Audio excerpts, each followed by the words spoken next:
जय श्री राधे, हरे कृष्णा। आप सभी का एक बार फिर से आपके अपने YouTube चैनल पर बहुत बहुत स्वागत है। इससे पहले की कथा सुनने के लिए, वीडियो को लाइक और कमेंट्स करने के लिए, अपना आशीर्वाद देने के लिए आप सभी को बहुत बहुत धन्यवाद।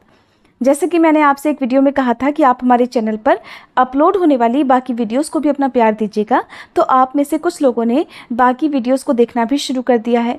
हमारे चैनल पर हर दिन इन कथाओं के अलावा भी कोई ना कोई कथा सुनाई जाती है, तो आप अगर हो सके इन वीडियोस को अपना भरपूर प्यार जरूर दीजिएगा। जिन लोगों ने भी कथाएं देखना शुरू किया है उन सभी को एक बार फिर से बहुत बहुत धन्यवाद। इससे पहले अध्याय की तरह ही शुरू करने से पहले आज भी आपको एक कहानी सुनाते हैं।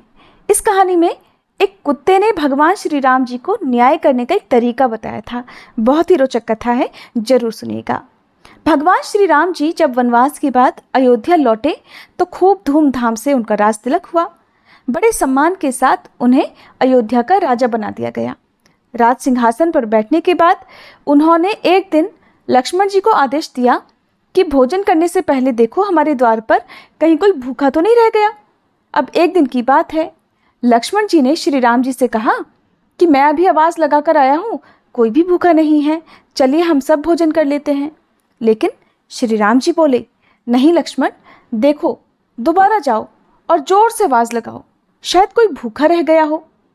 भगवान श्री राम जी के आदेश का पालन करते हुए लक्ष्मण जी दोबारा बाहर गए और उन्होंने जोर से आवाज़ लगाई तो कोई आदमी तो नहीं बल्कि एक कुत्ते को लक्ष्मण जी ने रोते हुए देखा। बाहर तो कोई भी व्यक्ति भूखा नहीं है, हाँ बल्कि एक कुत्ता जरूर रो रहा है।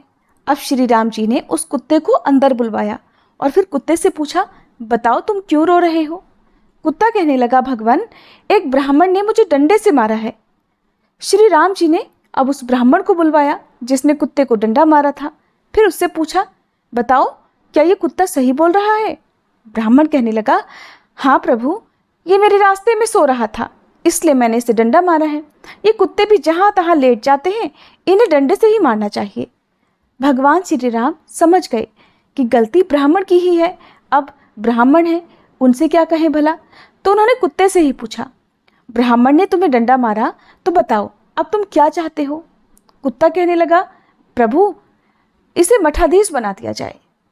कुत्ते की बात सुनकर भगवान मुस्कुरा दिए और मुस्कुराते हुए उस कुत्ते से ही पूछने लगे कि इस ब्राह्मण ने तो तुम्हें डंडा मारा और बदले में तुम इन्हें मठाधीश बनाना चाहते हो। मठाधीश बनने से इनकी तो बहुत सेवा होगी, बहुत सारे चेले बन जाएंगे, इनका बहुत सम्मान होगा, फिर बताओ इससे तुम्हें क्या फ़ायदा होगा।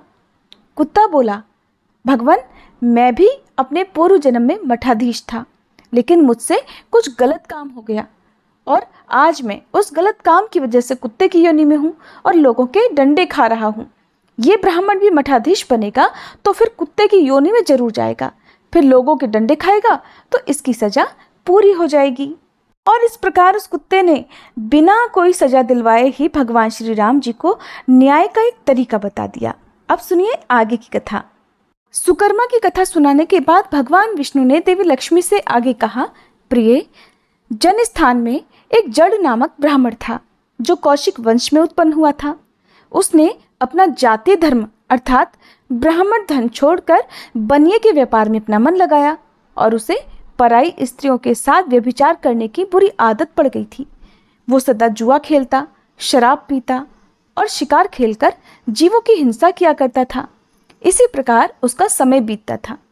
धन नष्ट हो जाने पर वह व्यापार करने के लिए बहुत दूर उत्तर दिशा में चला गया।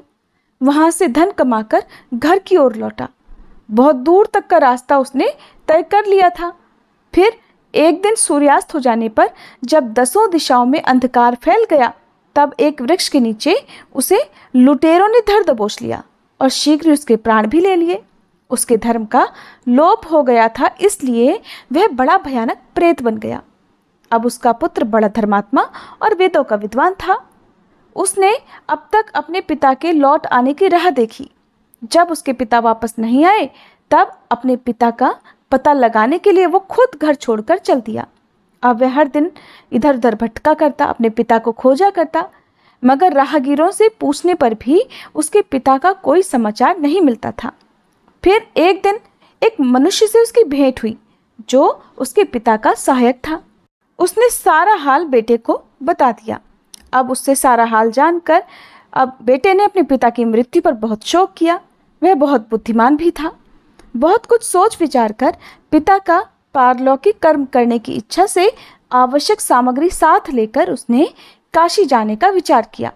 रास्ते में 7-8 जगह विश्राम करके वह 9वें दिन उसी वृक्ष के नीचे जा पहुंचा जहां पर उसके पिता मारे गए थे। उस स्थान पर उसने शाम की पूजा की और भगवत गीता के 3रे अध्याय का पाठ किया। उसी समय आकाश में बड़ी भयानक आवाज हुई।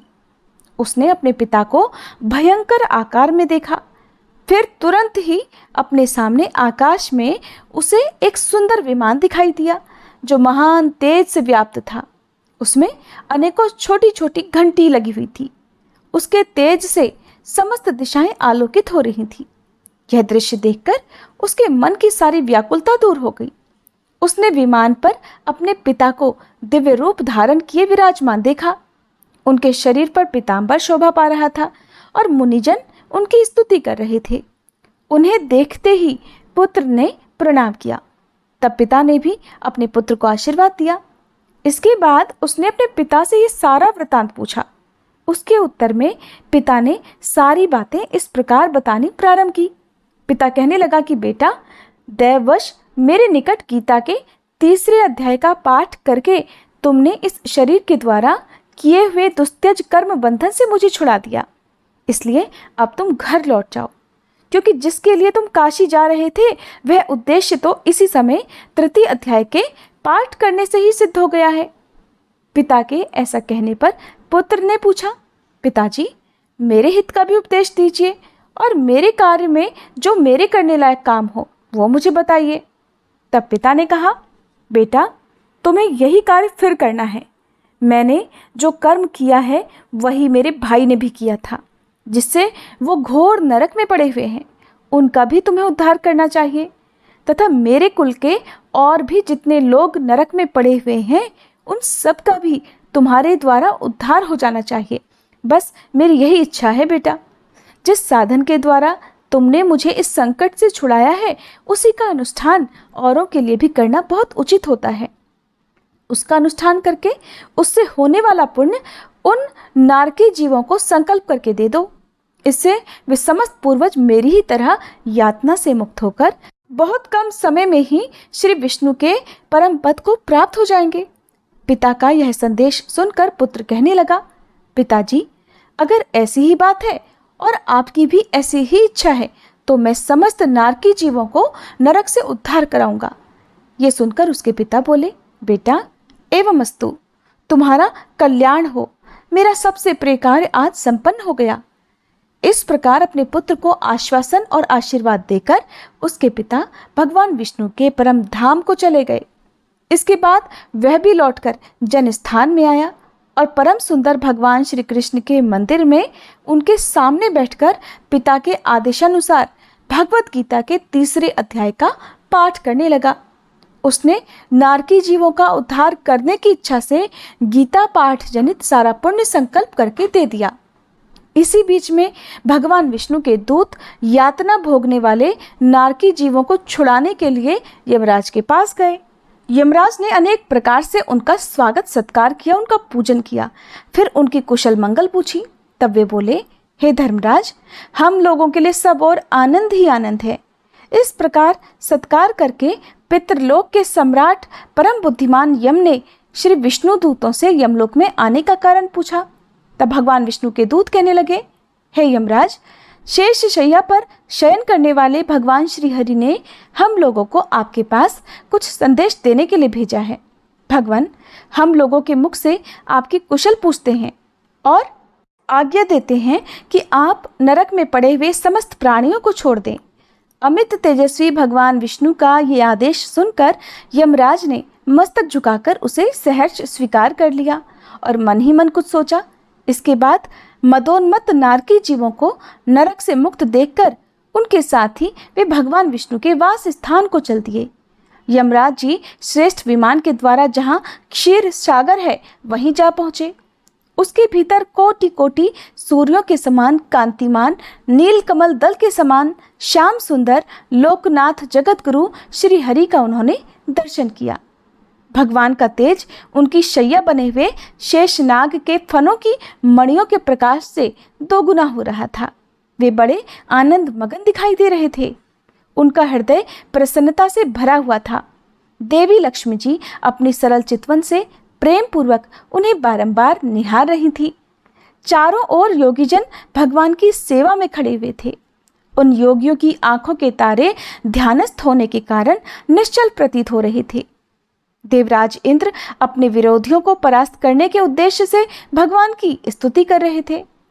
श्री ब्रह्मा जी के मुख से निकले हुए वेदांत वाक्य मूर्तिमान होकर भगवान के गुणों का गान कर रहे थे और भगवान पूर्णतः संतुष्ट होने के साथ ही समस्त योनियों की ओर से उदासीन लग रहे थे। जीवों में से जिन्होंने योग साधन के द्वारा अधिक पुण्य इकट्ठा किया था, उन सब को एक ही साथ वे कृपा दृष्टि से निहार रहे थे। भगवान अपने स्वरूपभूत अखिल चराचर जगत को आनंदपूर्ण दृष्टि से आमोदित कर रहे थे। शेषनाग की प्रभा से उद्भासित और सर्वत्र व्यापक दिव्य विग्रह धारण किए नील कमल के समान श्याम वर्ण वाले श्रीहरि ऐसे जान पड़ते थे मानो चांदनी से घिरा हुआ आकाश सुशोभित हो रहा हो।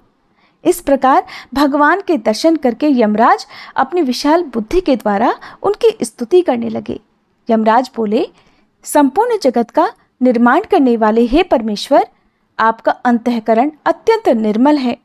आपके मुख से ही वेदों का प्रादुर्भाव हुआ है। आप ही विश्वरूप और इसके विधायक ब्रह्मा हैं। आपको नमस्कार है।